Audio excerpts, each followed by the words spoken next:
啊。如果有興趣的話，可以考慮找主播定制私人的訓練計劃、私人的飲食計劃還有指導啊。主播線下也是教練一枚，如果你們近期有這個需要，都可以後台私信主播來找主播給你們規劃飲食、訓練還有指導。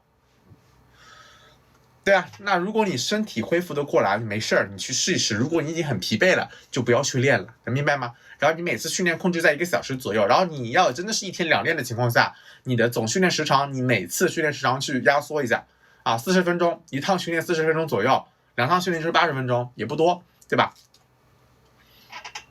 或者是控制在50分鐘以內去完成。大家日常有一些訓練的問題、飲食的問題，你們都可以問啊。如果有興趣的話，可以考慮找主播給你定制私人的訓練計劃、私人的飲食計劃還有指導啊。主播線下呢也是教練，如果你们近期有這個需求，且比較迷茫無從開始的，你們都可以後台私信主播來找主播給你們規劃飲食、訓練還有指導。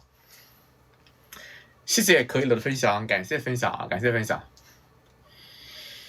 肩膀怎麼練？肩膀的動作非常多啊，那你主要去做到肩膀的功能，肩屈、肩伸、肩外展。那你肩屈，什麼是肩屈位啊？肘關節往前，肩屈位可以帶到你的前束；肘關節往後啊，大臂往後，肩伸位可以帶到你的三角肌的後束。那肩外展，朝兩側的肩外展可以带到你的三角肌的中束。主播練的多久了？練了6年的時間啊，練了6年的時間啊。主播正經教練啊，不閒聊啊。1個小時左右的無氧，30分鐘的有氧可以嗎？可以是可以啊，但是你的訓練目的是什麼呢？對吧？你要明確自己的訓練目的，你是在增肌呢，還是在減脂呢？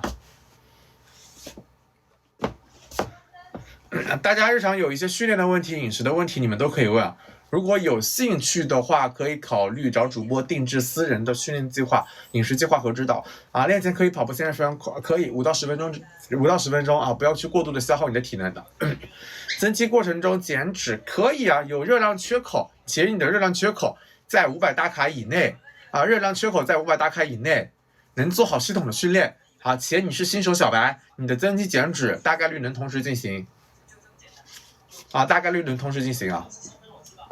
歡迎啊，歡迎啊！反手高位下拉，胳膊彈響怎麼辦？正手沒事，那你就做正手唄。你的反手包，你準備拿反手的高位下拉練哪裡？練哪裡？啊，你的目標肌群是哪裡？那你做反手高位下拉的目的是什麼？啊，不同的一個位置的反手高位下拉，它刺激的背部可以不一樣的，對不對？你訓練的目的，你想練你的上背，還是你的背闊多，還是你背部整體，對吧？你的訓練目的想到練哪裡，對吧？你可以換其他動作去練，而且正常的，如果是生理性的彈響沒有痛的情況下，可能是生理性的，其實不影響你的訓練啊。如果是病理性的，你彈響伴隨的疼痛，關節有炎症，那你就不要去練這個動作了。割器械的時候，大重量還是少次數，還是小重量多次數？用大重量，不要做小次数啊。不要去做小次数，能做8到12次的次数就行啊，能做8到12次的次数去選擇合適的重量。可以直接去健身房，可以从小重量開始去練習動作啊。前期先調整好你的動作，把你的動作先去做標準，再考慮去上重量。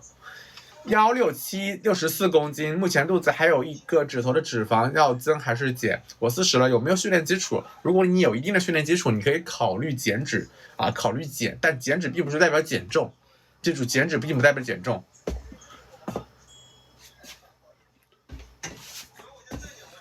啊，減脂並不代表減重啊。大家如果有興趣的話，可以考慮找主播定制私人的訓練計劃、飲食計劃還有指導啊。主播線下的話也是教練一枚，如果你們近期有這個需求啊，可以考慮找我來定制飲食計劃、訓練計劃和指導。減下來體脂會不會變小？你如果在減脂期體重沒有明顯的浮動，且體脂還在掉，那維度肯定不會變小。能明白嗎？如果你的體重在減脂期沒有什麼明顯的變化，然後且你的腰圍慢慢變細，那你的維度肯定不會變小。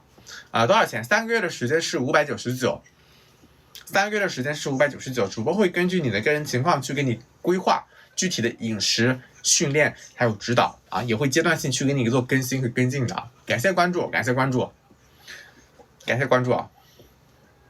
如果有興趣的話，那個3胖是只貓，你也可以私信找我聊一聊你的需求和情況。